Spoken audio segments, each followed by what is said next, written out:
Sindh university इंतजामिया तरफ़ां शागिर्दनि ऐं शागिर्दियाणियुनि खे हॉस्टलनि मां बेदख़ल करण ख़िलाफ़ सिंधी शागिर्द तहरीक ज़िले हैदराबाद तरफ़ां बुख हड़ताल कई वई। एस एस न्यूज़ जे रिपोर्टर फाज़िल चन्ना मूजिबि SST जे मरकज़ी deputy general secretary Ali Raza जलबाणी, अवामी तहरीक ज़िले हैदराबाद जे ऑर्गेनाइज़र सरमद राजपर, सिंधी शागिर्द तहरीक ज़िले हैदराबाद जे ऑर्गेनाइज़र समी अबड़ो, प्रदीप गुलाब, काशिफ मला, अयाज़ सालिह पलीजो, अब्दुल नबी बरहमाणी ऐं ॿियनि जी अॻवानी में हैदराबाद प्रेस क्लब अॻियां एहतिजाजी बुख हड़ताल कई वई।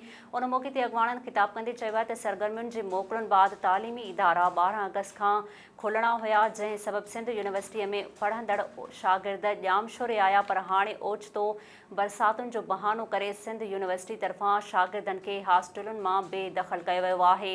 हुननि चयो आहे त जेकी शागिर्द लाड़काणे, कशमोर, कंदकोट, थरपारकर समेत मुख़्तलिफ़ इलाइक़नि मां हज़ारें रुपया किराया भाड़ा करे ॼामशोरे पहुता, उहे हाणे वरी हज़ारें रुपया भरे ॻोठनि ॾांहुं कीअं वेंदा। हुननि जो चवणु हो त सिंध यूनिवर्सिटी इंतज़ामिया जेकॾहिं शागिर्दनि सां जंगी क़ैदियुनि वारो सलूक बरक़रार रखियो त भरपूर एहतिजाजी तहरीक हलाई वेंदी।